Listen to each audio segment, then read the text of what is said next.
Having your own membership site is a great way to make money online. Now, there are lots of pros and cons to having your own membership site, and I'm going to talk about some of them in this video.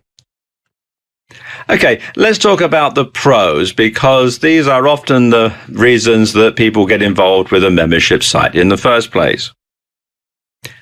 And I suppose the first one, and the one that makes having a membership site most attractive, is that it generates a regular income. Now, while it's not a set it and forget it business model, you don't have to start from scratch over and over again. So you don't have to think up new products. You don't have to have different marketing campaigns. You don't have to do all the selling over and over again. You can just simply get a lot of people subscribing, and the money comes in on a regular basis over the month or the year, or however often that you have your subscription model. So it generates a regular income, which of course is something that doesn't happen a lot online, especially if you're relying on sales or providing a service. And of course, it's an asset that you can sell later. You can demonstrate that you have a viable business that's generating a regular income. And this is very attractive to someone who wants to run a business as a going concern instead of starting one from scratch. And of course, you can sell other products off the back of it. Your membership list is a list of active buyers. They're people who know, trust, and are used to making purchases from you. And this alone is worth its weight in gold. So you can sell other things to the members in addition to their membership. You can sell them ebooks, or you can sell them courses, or you can sell them coaching. There's a whole lot of different things that you can sell off the back of your membership site to its members. And in so many ways, a membership site can be a license to print money, but it's not all plain sailing. So let's look at some of the cons when it comes to having your own membership site. Well, first of all, there's the upkeep. Unlike with selling a product or having a sales letter website, that once you've got the product up and you've got the website up, all you've got to do is drive the traffic to it. With a membership site, you need to constantly come up with new content over and over again to keep the people who are members happy. And you also need to be on hand to maintain the site. You want to keep it safe from hackers. You want to make sure that everything is running smoothly. And it does perhaps need a bit more work than just a single sales letter site. And running a membership site can be demanding. Someone needs to be on hand 24/7 to answer member queries, to moderate forum posts if you have a forum on your membership site, and so on. So that means that if you're going to be going on holiday, for example, if you have just an ordinary sales site, you might take it down for the duration while you're away on your vacation. But with a membership site, you can't do that because people are paying for access to it all the time. So you need to have someone there all the time to take care of the site. So it does tend to be a bit of a tie. And you also need to maintain traffic levels, you need to advertise the site, you need to get new members, you need to ensure that old ones don't leave, and that's called the attrition rate, the rate at which people subscribe, stay for a while, and then drop off. So you need to keep that to a minimum. You need to make sure that everybody who is a member is going to stay subscribed to being a member, because obviously you rely on that for your income. And it can be hard to keep a membership site unique. There are many membership sites on the same topics out there. And some niches, particularly some of the ones that lots of people like to get into with membership sites, that make money online, work from home, internet marketing niches, are very, very competitive. So you have to justify why members should subscribe to your site instead of somebody else's. And this can be very difficult, and it can be very demanding. But all in all, a membership site is a very good investment, and you should be able to generate some pretty good income from it if you do it properly. So there you go, just a few of the pros and cons of having your own membership site. In this video, I want to talk you through some of the more conventional membership site types that there are out there. because a conventional type of membership site is the one that most people will want to create, especially if it's your first membership site. And the first type of membership site is a free one. Now, when it's a free membership site, it means that anyone with an interest in the subject can join. And of course, because it's free, it's very popular. And it's a great way of creating a mailing list, because everybody who becomes a member of your site automatically gets subscribed to your mailing list. So you can use that as a means of generating income by selling affiliate products to your mailing list, by selling solo ads and that sort of thing. So that's a good way to actually build a mailing list, is to have a free membership site. Now, a free membership site is generally monetized through selling advertising on the site and through mailings to your list, as I was just mentioning. You could also perhaps talk about some products on your site and sell them as an affiliate. That's another way to monetize a free membership site. And some examples of free websites are the PLR Wholesaler, which you can find here at plrwholesaler.com. And this is a site that has lots of, it's mostly PLR ebooks and that sort of thing on it. And as it says here, instant access for free. Another good example is the Luxury Train Club. This is a club for people who enjoy traveling on luxury trains, things like the Orient Express and that sort of thing. Another business model when it comes to running a membership site is the so-called freemium business model. Now, on a freemium membership site, some parts of the site are free, but others are subscription only. And the subscription only part contains premium or more up-to-date content than the free part of the site. And you can use the free part of the site as a teaser for the paid part, but you must make sure that the premium content offers real value for money. So you want to make sure that people have a reason to subscribe and actually pay the fee to get the good stuff that you're going to have on the site. But you must make sure that the free stuff that you give away on the site isn't junk, because that's what people are going to form a judgment on as to whether or not they should subscribe to the main part of the site. And a good example of a freemium site, a freemium membership site, is the New York Times. You can come to the New York Times main website and you can read a selection of their stories off the page, all for free. But if you want to read this on your tablet device or your smartphone, or if you want more in-depth information, or you want to dive into their archive, that sort of thing, then you have to subscribe, and there are various subscription plans that you can have. And then there are subscription membership sites. And these are probably the most popular type of membership site model, where people have to pay to access all of the content that's on the site. Now, you can offer different levels of membership with access to different content, or with access to more recent content, depending on how you can do it. And you'll notice that some subscription-only sites offer different levels of membership, bronze, silver, gold, and the higher up you go in the medals tally, as it were, the more information that you get, the more relevant information that you get, the more recent information that you get. And one thing that you could consider doing if you're going to have a subscription site is to consider offering a free trial to get members interested. You could offer a free trial for, say, 30 days. If you do that, it's a good idea to offer a free trial to the gold area, or the most expensive area, just so that members can see what they're going to get for the maximum subscription, and also what they're not going to get if they subscribe at some of the lower tiers. And some good examples of subscription-only sites include Mediate.com, and this is a membership site for dispute resolution practitioners and programs. And it's also a directory of practitioners as well. And also makeup.school, which is professional makeup training for makeup artists. And again, this is a purely subscription-only membership site.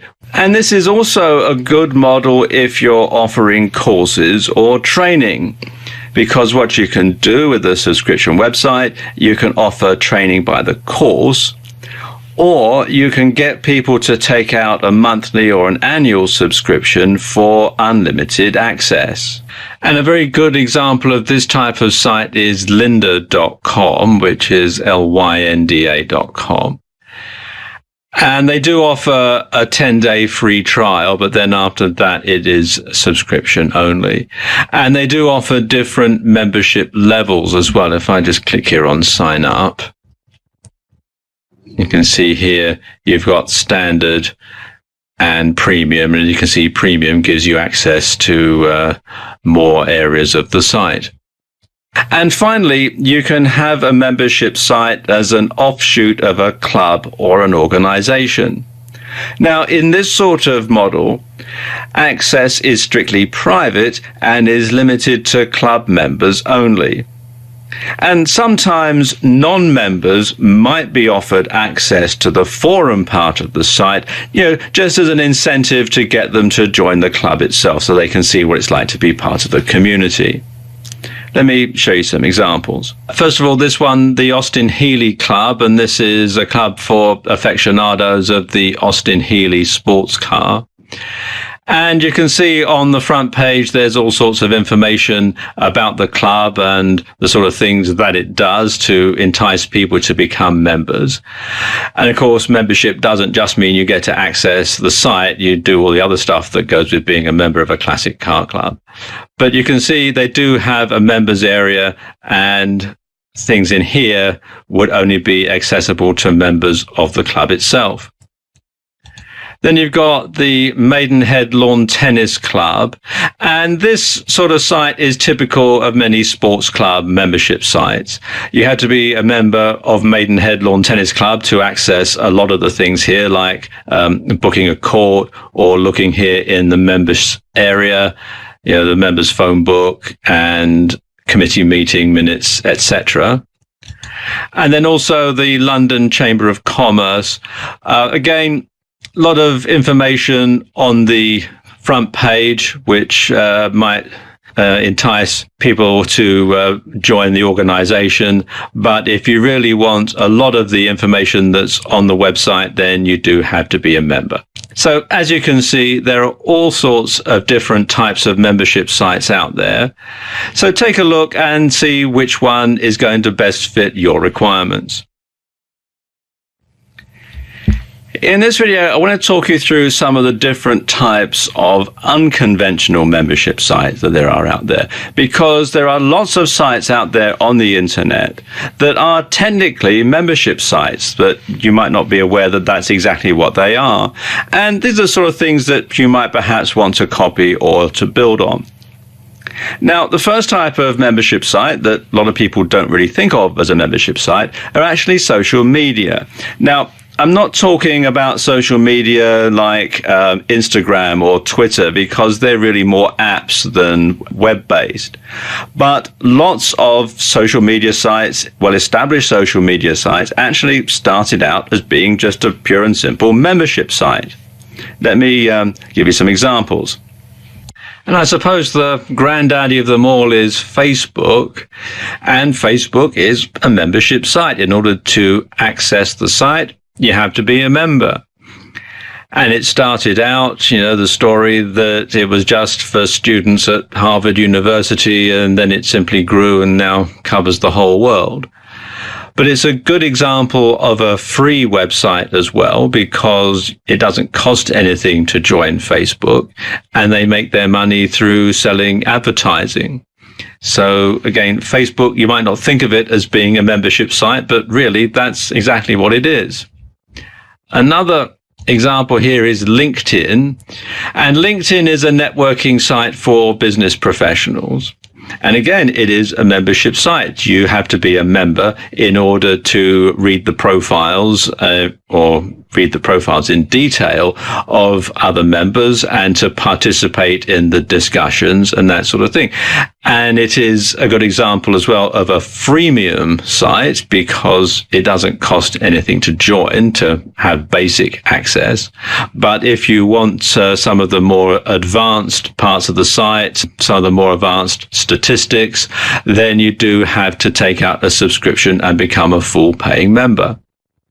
But of course, again, like Facebook, a lot of people think of LinkedIn as being social media rather than being a membership site. But technically, these are both membership sites. Another type of membership site that's been growing in popularity is software as a service. Now, this is something that's sprung up really in the last couple of years, and it's grown to be a very popular type of membership site. And really, it's been the growth of broadband and the increase in broadband speeds that has enabled this to happen. And what happens is, instead of having the software on your computer, users subscribe to the site and use the software online. And this has done lots of things for software. For a start, it's meant that it doesn't matter what type of computer you have. In fact, sometimes you can actually run some of these software programs on your phone, and you have the processing power of a web server behind it.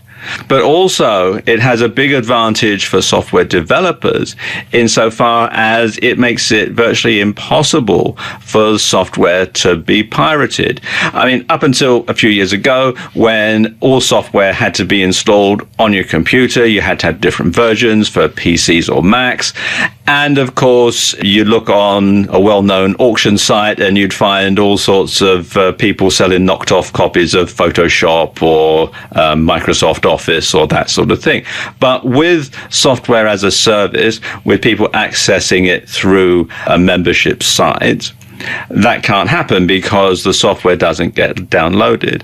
But also, you always have the latest version, so you don't have to download and install upgrades onto your computer because that's done automatically on the site. Now, some good examples of software as a service are Basecamp. And Basecamp is a communication software, I suppose you could call it. It's where if you've got different people who are collaborating on a project, they can communicate with each other via Basecamp. So you don't have to keep sending emails, you don't have to keep transferring documents, that sort of thing. And it's very useful if you work on projects with people in different countries or people who are traveling and that sort of thing. So you can keep it all in one spot. Another good example is Lubith, and Lubith is a WordPress theme generator. And it's all done online. You design your WordPress theme online and then you download it to your computer and then you can upload it to your WordPress site. But everything is done online. You don't have to install any software at all. And Lubith has both free and paid for versions. With the free version, it includes a link at the bottom of your new WordPress theme that takes it back to Lubith. So they do have some benefit for you having a free Lubith theme. Adobe has now moved most of their software over to their Adobe Creative Cloud. Years ago, you used to be able to buy things like Photoshop on a DVD and install it on your computer. But now most of their software, as I said, is on the Adobe Creative Cloud, which means that you can access it from anywhere and on any device. And of course, it's always up to date. But of course, you do have to subscribe to this, and so there is very little risk as far as Adobe is concerned of their software being pirated, which was a big problem for them in the past. And even Microsoft is getting it on the act. Microsoft Office 365 is the online software as a service version of their popular Office suite. And in addition to being able to do all of your work online and save it online, so if your computer crashes, you haven't lost everything, you can also work on documents on things like your tablet and your smartphone, etc. And then there are databases. Now, database membership sites are where you have a lot of data, information that you've gathered or collated. And if people want access to that data, then they have to subscribe to your site. And you keep the data constantly updated so that people know that the data is going to be the most up-to-date data that there is available on this particular subject, and it can be on all sorts of different subjects. And so people have a good reason to stay subscribed because they're going to be accessing the most recent data. Let me show you what I mean. Now, some good examples of database sites are TripAdvisor, and TripAdvisor allows you to search for all sorts of things: hotel rooms, flights, holiday rentals, restaurants, etc., etc. And it includes information about these various places. You can also book via the site. It includes reviews here of different places, and this is all user-generated content and user-generated feedback. And you can also see that they do have some advertising on the site as well. Dating sites, well, they're good examples of database sites because, of course, it is all data information entered in by members. So things like Match.com are very good examples of database sites. And then there's, of course, the thing that most people think of when they think about data, and that's things like market data. A good example of a site that has lots of market data is the Wall Street Journal. As you can see, they do have some areas of the site that are open to the public. You can see all these different market information here, but they also have a members-only subscription part of the site as well. And finally, you can have a combination of different types of unconventional membership site. You could perhaps offer data and software, or you could perhaps offer some type of social media and data, that sort of thing. Or you could perhaps have data and a more conventional type of membership site with articles and a forum and that sort of thing. But it's all in combination, but there are certain unique facets to your membership site that people can't get anywhere else. And the best example that I can think of is the Motley Fool. And the Motley Fool has lots of information on the site. You've got market information, you've got information about investing, you've got some advertising for investment-related products and services, you've got investing reports, you've got, let's go at the top here, you've got news articles and news videos, you've got all sorts of interesting information, share advisors and share dealing and so on, all sorts of information, all collated. Some is market data, some is articles that have been written, and some are videos, some's news. And it's all lots of different things that go together to make this particular site. And you've got different versions. This is the UK site, but you've got one in Australia or Germany or Canada or Singapore or the US. So as you can see, if you want to start a membership site, it doesn't have to be just a conventional type of membership site. You can have different types of membership site, some that you might not have considered in the past because it doesn't really come across as being a membership site, and you can have different combinations as well. So there's lots and lots of scope to make money with different types of membership sites. Choosing the right niche, or niche as some people pronounce it, for your membership site is probably the most important decision that you're going to make when it comes to having a membership site. You want to make sure that you have enough people who are going to subscribe, that it's a popular enough topic, but you also want to make sure that there's not too much competition, because then you've got to really go out and hard sell your membership site to make sure that people will be more inclined to subscribe to your site than they would be to subscribe to a competitor's site. So in this video, I just want to talk you through some of the different types of membership site niches that you might want to consider. And I suppose the first niche and one of the most popular types of niche are hobby niches. And there are probably as many hobby niches as there are hobbies. Every part of the spectrum can be covered. And this is great, particularly if you have a hobby that you'd like to turn into a business, because then, of course, it doesn't really seem like work. So hobby niches are great.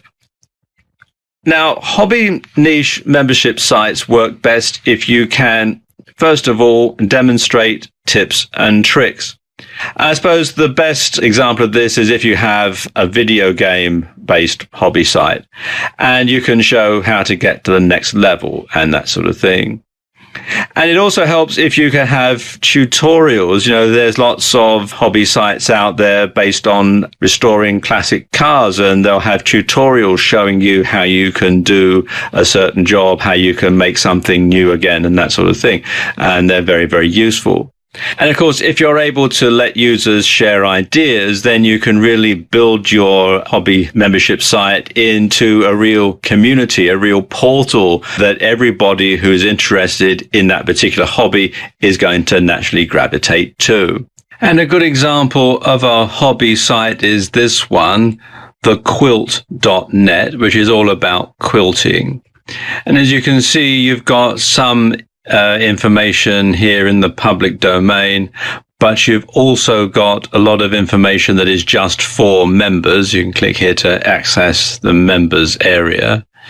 And you've got resources, things about programs for quilting. There's a blog. There are information about events, news, and so on. And this is really typical of the sort of hobby members site that you could start quite easily. Another really good niche for membership sites is the business or professional niche. Now, when you're looking at this niche, there really are two distinct markets. The first market are for newbies, people who are just starting out in business. And then there are established businesses. And you can make a membership site that's going to counter for each of these two markets individually, or you can go for one that combines both markets. It's up to you, really. Now, let's look at the sort of things that newbies need from a membership site in a business niche. First of all, they're going to need to know the basics. And they are good candidates for course-based membership sites. You could have a membership site that does all sorts of different tutorials on things like how to build a website or how to conduct sales calls, that sort of thing. And they are very popular with newbies because, this is knowledge that they don't have. And of course, lots of people who are starting out will gravitate towards the internet marketing or the make money online niche. And this is a very popular niche for membership sites. But of course, because it is a popular niche, there is a lot of competition there. Now, established businesses, their needs are somewhat different to newbies. First of all, they're going to need information that will help take them up to the next level, so they can go from being just a one-man band on to actually building up a viable business with staff and offices and all that other sort of stuff. And they often need support with specific issues. And of those, a lot of people need help with tax and accounting. They need help with hiring employees. They need help with customer relations and that sort of thing. So you could build a site around that, around those specific issues. Now, when you have a membership site aimed at established businesses, then a forum really is essential, because you can get other people who are already established in the business to contribute their input, and that saves you a lot of work. And you can also use the forum as a means of research. You can find out what sort of topics people on your site are interested in, and you can build articles or create products that will address those issues. A good example of a membership site for startup businesses or for business newbies would be Enterprise Nation, which you can see has member resources and a lot of information about starting up a new business. And for more established businesses, something like the London Chamber of Commerce and Industry website is a good one. This is affiliated, of course, with the London Chamber of Commerce and Industry, but is typical of many such sites that you'll find all over the world. And then there are the personal niches, and lots of these can be considered evergreen niches, things that people are going to be interested in over a long period of time, things that's very popular. And of those, probably the two most popular ones are going to be the health-related niche. And health-related niches can be either specific, you can focus on one particular aspect of health or coping with one particular ailment or condition, or they can be more general health niches, keep fit and that sort of thing. And the other one that's very popular is the dating niche, but the dating niche is very oversubscribed. There are lots of different dating sites out there. So you might want to perhaps drill down a bit and be a bit more specific if you decide to have a dating site. You could have something like dating for teenagers, dating for professionals, dating for seniors, etc., etc., etc. And you can apply that sort of logic to other personal niches as well. A good example of a health-related niche membership site would be the Cancer Survivors Network, which is sponsored by the American Cancer Society. And it's got lots of information. There's a forum and discussion boards.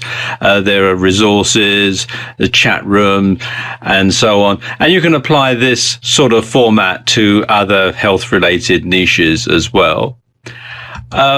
A good example of a dating site would be eHarmony. And again, all of this information on here is user generated. So if you're looking to start a dating site, then something like this is a good model to try and build on. Now, whatever type of niche you decide to go for, you really want to do your homework before you actually start to create the site. You want to make sure that there is a lot of interest in your topic, but that there's not too much competition. So let me share some of my favorite niche research tools that can really help point you in the right direction. And the first is the Google AdWords Keyword Planner.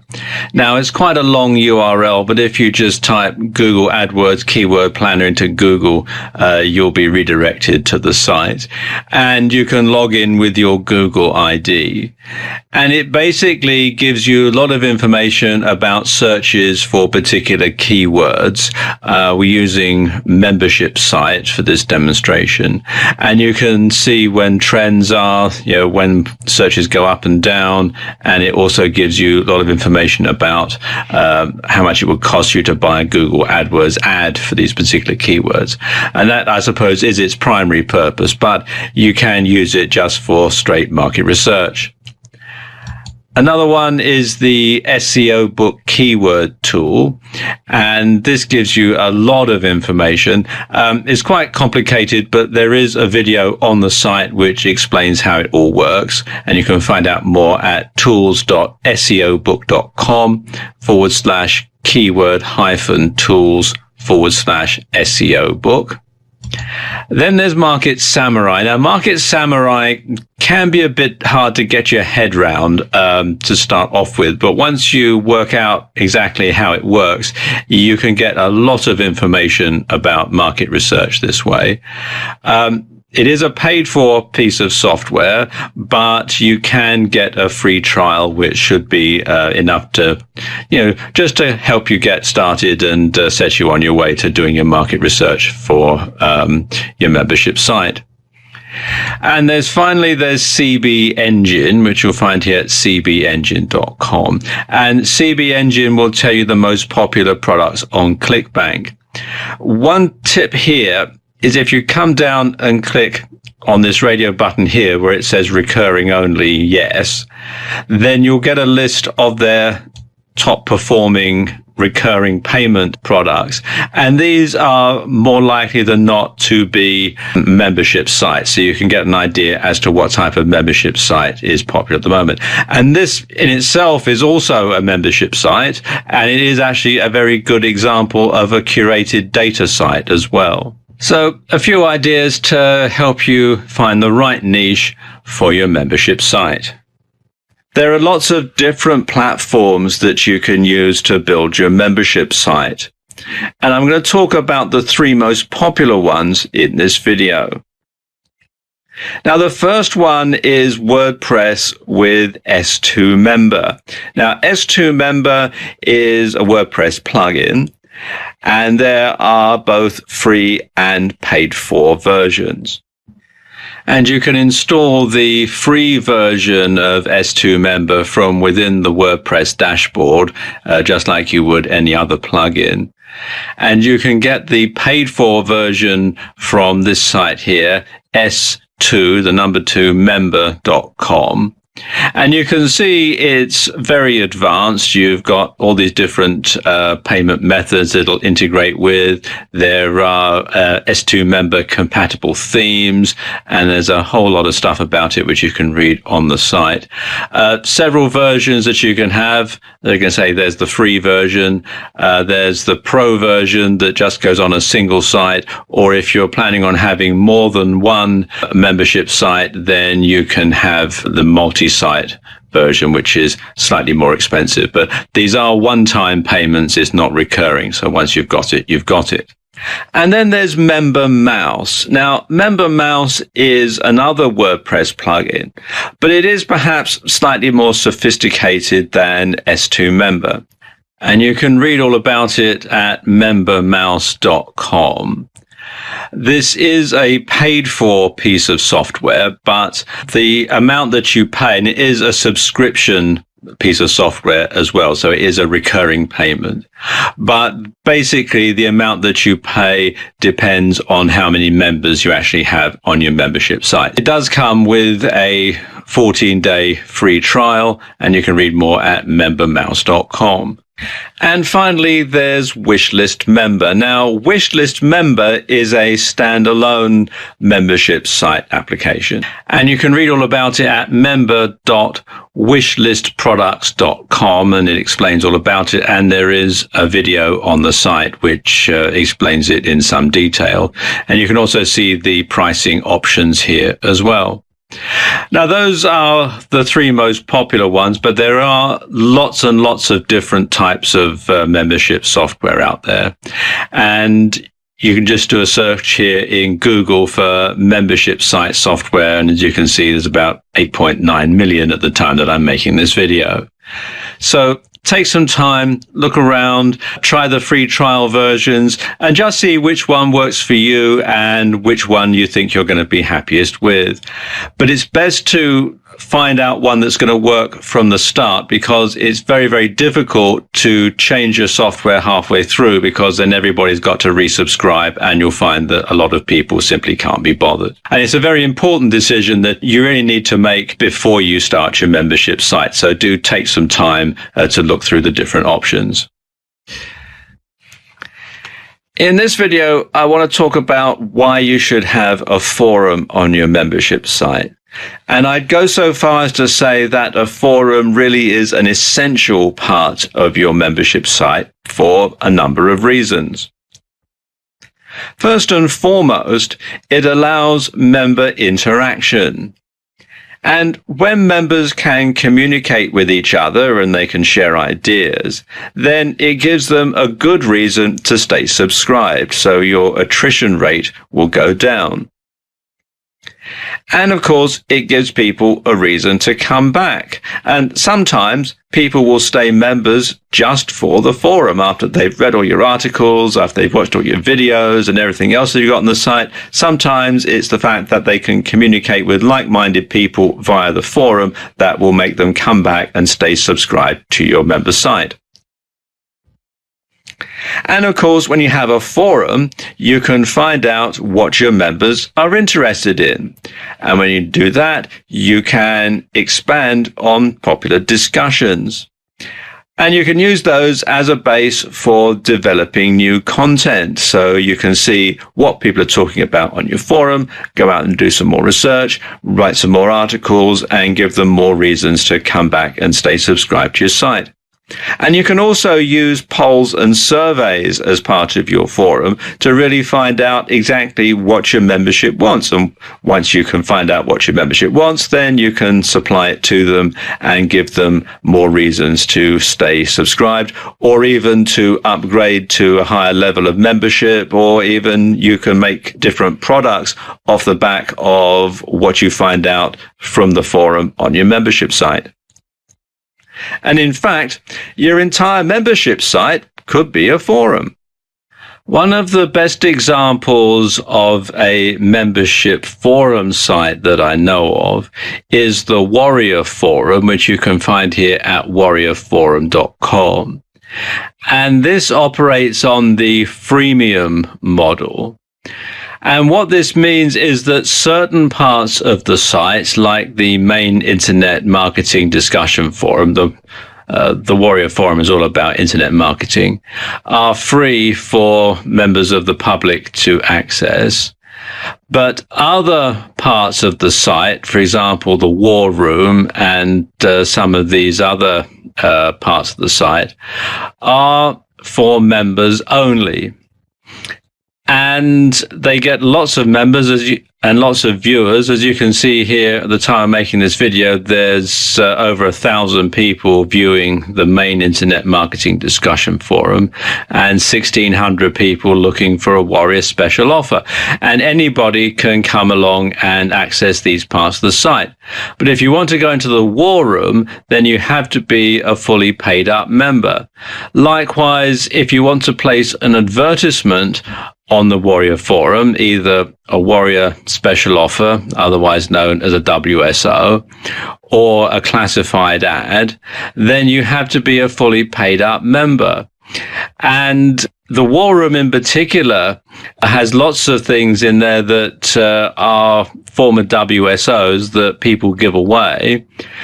So you got the whole community working here. So when this site first started, the people who ran it had special things that they created just for the war and special content. But after a while, it sort of took on a life of its own, and people started giving away WSOs that they'd previously sold in the war room. So it became that the whole community got involved in all this, and that all of the content ended up being generated by the membership. So the people who actually ran the site didn't have to do a great deal other than moderate it. And it's a very, very successful site. It sold to freelancer.com a few years ago. I can't remember the exact figure, but it was quite a lot of money for the people who actually started the site. Another good example is the UK Business Forums. Again, this works on a freemium model, but in a slightly different way. Basically, anybody can register for free to read the site and to post things on the site. But if you want to do things like have a clickable link in your forum signature, then you do have to become a fully paid up member. And there are some other parts of the site that you have to be a full member to access. So you see here, you've got the private forum for full members and all these other ones here. So just two examples of how you can have your entire membership site as a forum. Now let's take a look at the different types of forum software that's out there. A few different types of software to look at. One is PHPBB, which is a standalone forum program. And it's free and open source, and you can download it from phpbb.com. If your website hosting comes with Fantastico or Softalicious, you may be able to install this from within cPanel, because it does come bundled with those two software programs. Another one, and a paid-for solution, is vBulletin, and I believe that this is the one that the Warrior Forum actually runs on. And you can find out more about it at vbulletin.com. If you have a WordPress site, then there's a couple of plugins that you can use to add a forum to your WordPress site. The first one is Simple Press, which you can read more about at simple-press.com. And the other one is Vanilla Forums. This is a free solution, and you can install it from within the WordPress dashboard. Now, one thing you're going to need to do when it comes to having a forum on your site is you're going to have to moderate it. You're going to have to make sure that it's not being abused. And because you can't be there watching it 24/7, a good idea is to have members moderate your forum for you and report any spam messages, inappropriate language, etc., so that you can deal with it later. And on most forum software has the ability to have a little button at the bottom of a post that a member can click on it to report it as being a possible rogue message. And then what you can then do is have someone on hand every day to take down any messages that might be spammy or abusive and to ban any miscreants from the site. Now, you'll need to do this every day, so it's a good idea if more than one person is involved in running a membership site, if it has a forum or if it is just a forum site. Then you can have someone take a look at the site over the weekend or when you're on holiday or on public holidays and that sort of thing. But having a forum on your site really is a fantastic asset and something that will give tremendous value, not just to your members, but to you as the site owner as well. Sometimes coming up with content for your membership site can be the most confusing aspect of starting and running a membership site. You know, just what the heck are you supposed to come up with to keep members interested? Sure, you might have plenty of material to stock up your membership site when it's new, but what's then?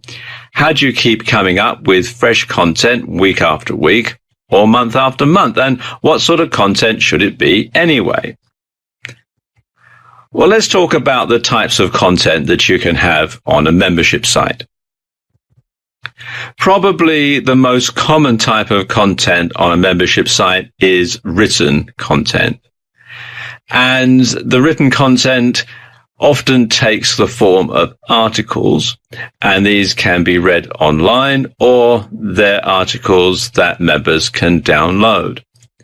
Generally, articles that are read online are the most popular type because there's less risk of piracy. Unfortunately, you do run the risk of the stuff that's on your membership site being pirated by rogue members. You know, most people are honest, but that's how the devious and dishonest people manage to get away with it. So you do have to take some sort of measures to protect your content, and having it so that readers have to log on and read it online is a very good way of doing it. Something else that you can have on your website are ebooks or white papers. White papers are sort of more technical versions of ebooks. And these can be either with or without private label rights or PLR. And finally, the last type of written content is forum posts. And forum posts are great because that gets your membership involved. It doesn't really require any input from you. All you've got to do is get the forum up and running, and then people will come back to read the forum posts that other members have put up on the forum. So really, it does mean that you don't have to spend a lot of time creating content if you have other members doing it for you in the form of forum posts. You can also have audio presentations on your membership site. Now, these can be lectures either by yourself or by other people who are experts in the field. They can be audio books. They can be books that you've written and you're going to do an audio version of it, just reading your ebook out loud and recording it. Or you could buy in books with private label rights, and you could read those and turn them into an audio book or an audio presentation. And you can also do interviews with leading people in your niche, and you can ask them questions that you've thought of, or you can ask people to submit questions. You can say that we're going to be doing an interview with such and such, and what would you like me to ask him or her, and get people who are members of your site to submit questions, and then you answer them in the interview. And audios can be the streamed, or they can be a downloadable podcast. And if you do that, then MP3 is the most popular format. Although, having said that, streaming your audio presentations are probably the best thing to do because there's less risk of piracy. Plus, of course, people can listen in on their smartphones on the go. Then there are videos. Now, the subjects of your videos are going to vary according to your niche. And they can be live action, or they can be screen capture. And they can be streamed over the internet from your site, and people have to be logged into your site to view them, or you can have them ready to download.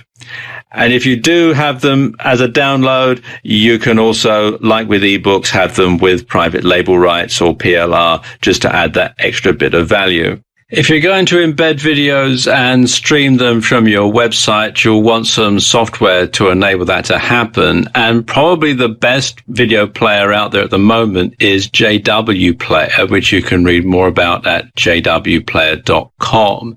And this enables you to insert a video player window inside a posting on your membership site. Of course, videos do use up quite a lot of bandwidth and quite a lot of storage space, so you might want to look into a third-party solution for that. And probably the best one is Amazon S3, which you can read more about at aws.amazon.com/S3.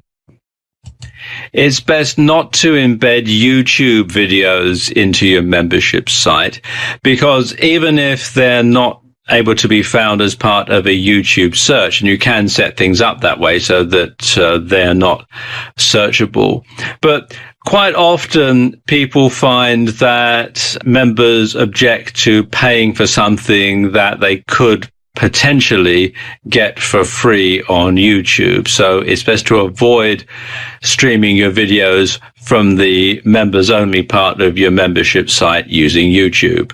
Another type of content that you can have on your membership site is data, or data as some people pronounce it. If you're going to do that, then the data should be updated regularly, and quite frankly, the more frequently the better.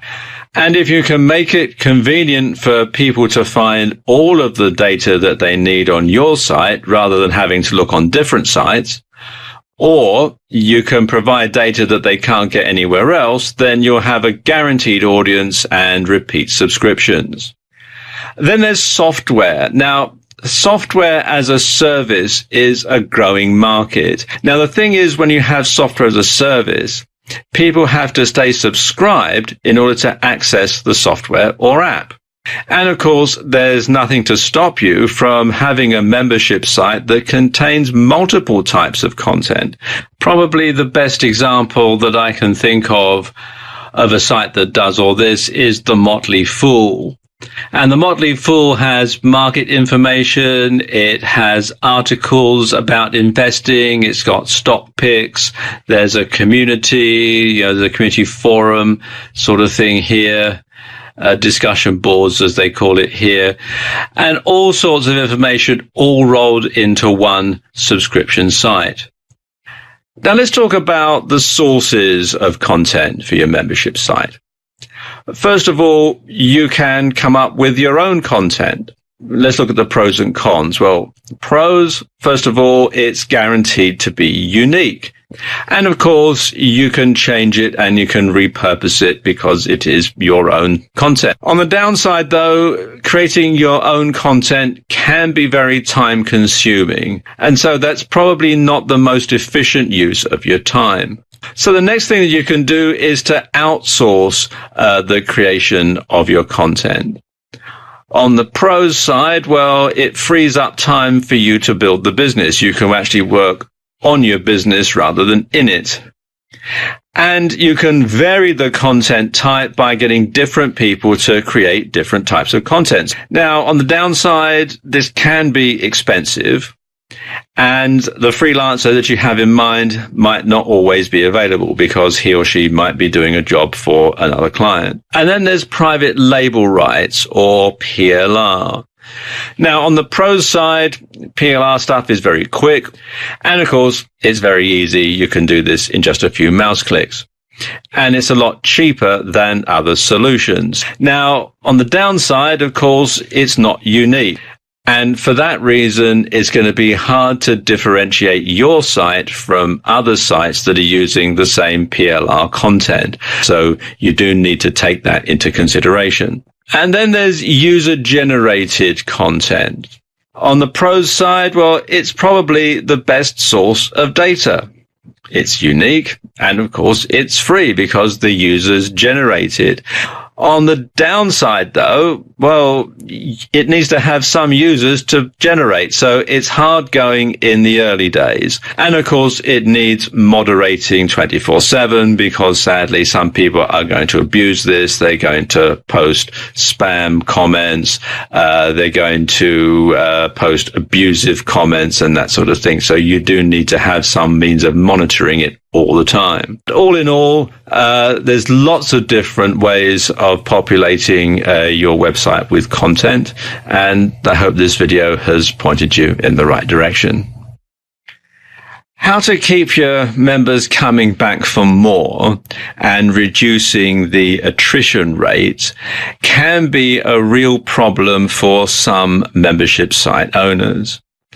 And I'm going to talk about that in this video. Now let's look at the worst case scenario, and sadly this is something that happens quite a lot with people who run membership sites. First of all, a subscriber subscribes or avails himself or herself of a free trial offer.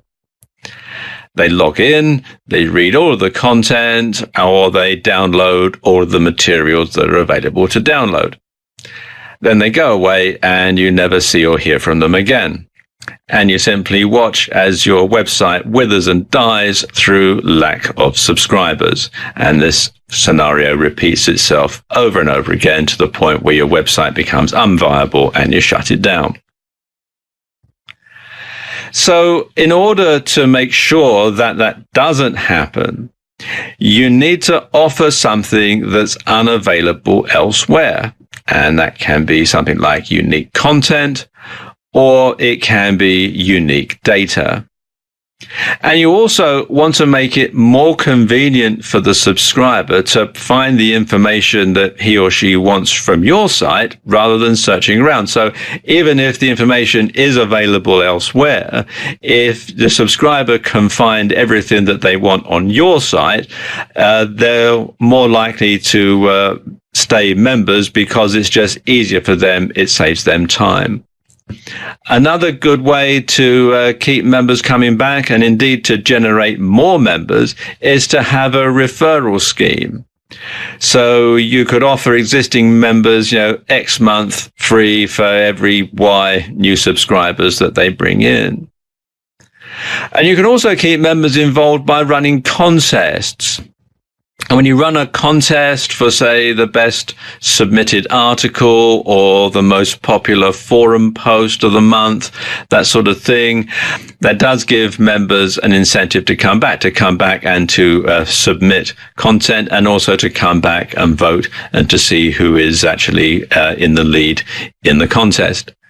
And you can offer a prize with a high perceived value. Now, it doesn't have to be a high real value, but something that people are going to perceive as having a high value. So it could be perhaps a month's free membership to your more premium tier for people who are not members of the top level of your membership site, or it could be one of your ebooks or something like that, but something that has a high perceived value.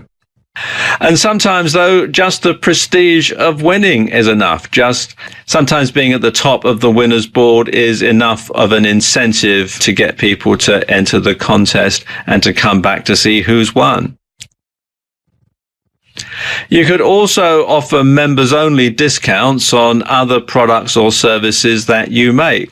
And something else that you can do is also have exclusive to members offers. These are things that are only available to members of your site and not available to the general public. So if you want to purchase this particular item, then you have to be a member of the site. You can also drip feed content. And this is the best approach to training courses if you're going to have training courses as part of your membership site.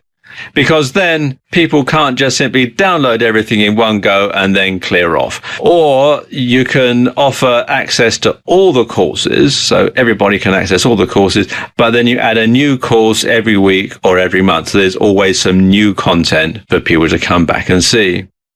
And then, of course, there's membership involvement. I touched on this a bit earlier, but membership involvement is a good way to make sure that people keep coming back, especially if they can feel like they're part of a community. And a good way to do that is to have a forum on your website. And sometimes people will stay subscribed to your website purely and solely for the forum, for the way of interacting with other members. Software as a service is a growing trend now. So people have to stay subscribed to your membership site in order to access and use the software. And of course, a really good way to ensure that people stay members is to have recurring billing. So instead of having to send people an invoice and have them pay to subscribe manually, just simply have the subscription roll over until the subscriber cancels. And you can have longer subscription periods. You might find that the longer someone has to pay their subscription for, the more likely they are to stay subscribed, because if you have, say, a monthly subscription, then people will want to go back to your site every month to make sure that they're getting their money's worth. And if they don't come to your site for a couple of months, they might think, well, it's not really worth staying subscribed. But if you have an annual subscription, then they pay for the whole year. Whether they come back every month or not becomes irrelevant, because they pay for that whole year. They might stay away from your site for a couple of months and then come back and start reading and interacting and that sort of thing. And you can perhaps offer a discount for people to subscribe annually. Say you have a certain price for a monthly subscription, but then if somebody subscribes for 12 months, you only charge them for 10. And that way they're more likely to stay subscribed because they are actually getting a discount on the subscription. And there's lots of other ways. We've only just scratched the surface here, but there's lots and lots of different ways to keep people coming back for more. There are lots of different ways that you can promote your membership site, and I'm going to cover them in this video. And the first way that you can promote your membership site is via SEO, or search engine optimization. Now, SEO is old school and it can be time consuming, but it's best value in the long run.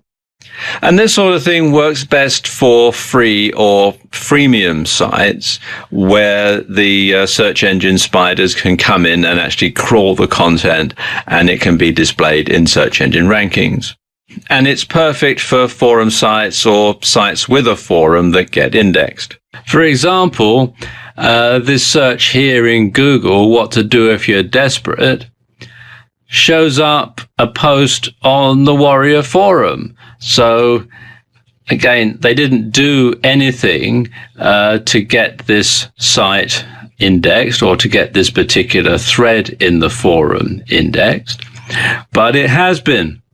And anybody who's desperate for money, who does a search in Google for what to do if you're desperate, will, amongst other things, come up with this site here, this link here from the Warrior Forum.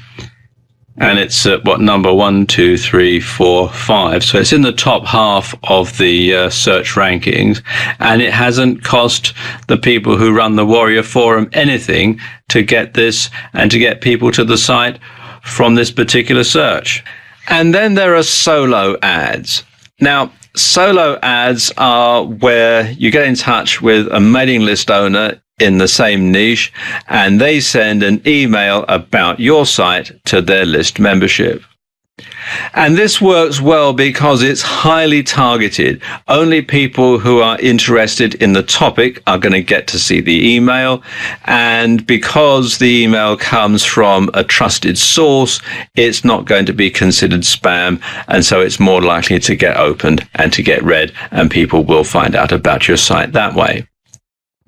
You can also use Google AdWords. Now, Google AdWords are pay-per-click advertising. These are targeted, but they can be a bit expensive. So it's probably best if you've already got your membership site up and running before you start using Google AdWords. You can also use Facebook and other social media to promote your membership site. Now, you can have paid advertising on Facebook, which works in a similar way to Google AdWords. You could have a reference to your membership in your profile. Lots of social media sites will ask you, as part of your profile, what you do for a living, and you can put I run, and then you can have the URL of your membership site, and lots of people will go to that just out of curiosity. And on forum sites, you're often allowed to have a SIG or a signature, and you can put a reference to your membership site in that. And if you're active on the forum, then people are going to get to read your SIG, and they're going to go to your site from that, especially if you make your SIG compelling enough that people want to click the link and go to your site.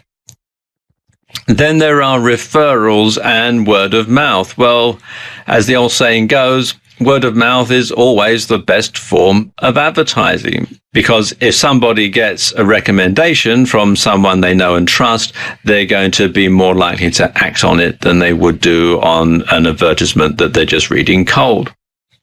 You can also have paid endorsements. You can pay someone who's well known in your field to actually endorse your website. And you can also offer a discount for referrals. So you can tell existing members that they'll get, say, a month free subscription for every 3 people that they sign up, that sort of thing. And then there's offline advertising. Now, lots of people really don't do offline advertising for an online service, which is silly, really, because not everybody looks online for things. And so having paid advertisements in newspapers, in magazines or periodicals read by your target audience can really help to get the word out about your membership site. You can also do mail shots, old-fashioned mail shots, where you print something out and send it through the mail, and you can send out letters, or you can send out postcards for people to read. And then there are things like billboards, posters, etc. Those sort of things that you see at sporting events in particular. They're generally quite popular, and they're a good way of advertising your online service. You can also do joint ventures. What you could do, perhaps, is join forces with a club or an organization in your niche and offer their members a discount. Or you could have an affiliate program. Recurring affiliate programs get promoted more vigorously than one-time offers, because it's in the affiliate's best interest that people stay subscribed, because they're going to get paid over and over again. And finally, you can learn from your competitors. Look at how other membership sites, especially social media sites, are being advertised, and learn from their experiences, because big social media sites spend millions and millions of dollars in advertising, in market research, and all you've got to do is look and see what they're doing, and if it works for them, it should work for you. So there you go, just a few ways of promoting your membership site. In this video, I want to talk about selling your membership site. And one way to make money with your membership site is to sell it as a going concern. Indeed, lots of people make money this way. You can sell an established website, or you can create one from scratch, load it up with content, and sell it on for somebody else to market and build up. Either way, selling your membership website on is a great exit strategy. Now, selling a membership site is no different than selling any other type of website. You need to show your website in a good light, demonstrate that it's making money or has the potential to do so, and negotiate the best possible price with the new owner. Any potential buyer will want to know a number of things. First of all, they'll want to know how much money your website is turning over every month or every year. And you should have demonstrable proof of this, such as statements from your payment processor. They'll want to know what the running costs of the site are. Again, you should be able to provide records for things like website hosting, cost of outsourcing, any ongoing subscriptions or payments to affiliates, and that sort of thing. They may or may not want to see a balance sheet so they can see what the profitability of the site is, but provide the basic data anyway so that potential buyers can work this out for themselves. They may be able to provide their own cheaper hosting, for example. They'll also want some statistics about your site. First of all, they'll want to know how much traffic your site gets. They'll want to know what the click-through rate is. They'll want to know how many visitors subscribe. And they'll want to know how many free members become paid members if you offer a free membership or a free trial. They'll also want other information that you can supply, things like information from Google Analytics. They'll want to know things like the Alexa rank. They'll also want Quantcast data if you have it. And it's actually worthwhile getting Quantcast to index and rank the site and provide data because it can provide a lot of extra data about your visitors. They'll also want to know where your traffic is coming from and how you're generating it. Is it through SEO? Is it through paid ads? Is it through affiliates? Or is it through other methods? You need to have all that information to hand. They'll also want to know what the attrition rate is, or to put it another way, how many people leave the site when their subscriptions renew. They'll also want to know how many customers are on your mailing list. Are people automatically unsubscribed when they leave the site, or does the list include people who are no longer members and or people who just took a free trial but didn't subscribe? And they'll also want to know what the lifetime customer value is. Or to put it another way, statistically, what percentage of site members purchase other products or services from you in addition to subscribing to your site? They'll need to know the level of ongoing work required. How much time do you personally devote to this site every day, every week, or every month? And do other people work on the site for you? If so, how much time do they devote to it? What do you pay them? Will the new owner be expected to take them on? Are they on the payroll as members of staff? And if so, is the new owner going to be expected to continue hiring them rather than bringing in his or her own people? They'll want to know all these different things. And sometimes it's a good idea to put all this information together as a PDF so that you can simply send that on to interested parties so they don't have to be, asking you questions all the time. Now, of course, a question that everybody wants to know the answer for when they're trying to sell their site is, how much do you charge for your site? Well, the truth is that your site will only sell for what people are prepared to pay for it. And that can be, as undefined as how long's a piece of string. Facebook was floated at $38 per share, giving a total value of $104 billion, but that was exceptional. Generally, if a website has been running for a while and has a constant or increasing membership, in other words, it's not dropping off, then you can expect it to sell for between 8 and 12 months worth of revenue. Now, there are a few caveats to that last statement. First of all, if your site is highly dependent on your hands-on involvement, then expect it to sell for less. Likewise, if you have a high attrition rate, or your membership site is on a contentious subject, or is based around something that is or is likely to become illegal in some countries, then expect that to sell for less too. If your site is brand new and it doesn't have many or any members on board yet, then the price is going to depend on your niche, how much material is on the site, how much work you've put into it, and whether buyers can see the money-making potential. So what you should do is see what similar sites are selling for and price yours accordingly. Okay, let's get down to the nitty-gritty of actually selling your site. Probably the best place to sell your membership site is on Flippa, which you can find here at Flippa, that's flippa.com. And they sell a lot of websites on this particular site, along with domains and apps and all sorts of other good stuff. Then there's the Digital Point Marketplace. And again, this is a very popular place to buy and sell websites. And you can find out more at forums.digitalpoint.com. There's another site here, websitebroker.com. Again, another site that sells lots of different websites, from ones that have just been started right up to established websites. Then there's buysellwebsite.com.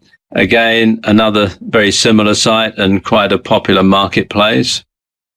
You can also sell them on the Warrior Forum. If you go to warriorforum.com/other-website-products-services, and you can see they've got a few for sale here at the time that I'm making this video. And of course, you can always sell them on eBay as well. Although the ones that get sold on eBay tend to not go for a great deal of money. Now, some of these sites will charge you a fee to list your site. Others will charge you a commission for selling it. Some will do both. So you do need to shop around and find out which one is going to offer the best deal for your site. You can also enlist the services of a broker to assist you, and many advertise on those sites that I just showed you. Now, a few tips. First of all, if you intend to sell your site eventually, keep its workings separate from your other businesses right from the start. So that means you want to have a separate payment processor, a separate autoresponder account, separate affiliates accounts, separate web server, or at least a separate account on the web server.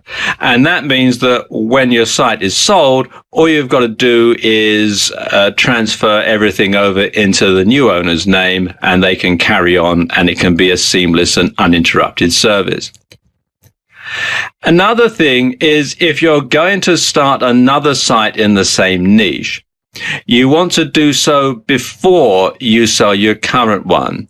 Now, the reason for this is some buyers will want an undertaking from you that you won't be a competitor for your old site. I mean, I suppose that's a fairly reasonable thing to assume. So you can get round that by starting your new site before you sell your old one. And then the new buyer will know that the competition from you and from your other site is still out there, and the figures that you're going to provide them with for the way that your site is currently performing reflect the fact that you do have another site. And once the deal has been done and money has changed hands, change everything over to the new buyer's name and move on to your next project. It's a good idea to say that you'll be on hand to assist the new owner during the transition period and answer any queries or questions that he or she may have, or advise them with any ongoing issues.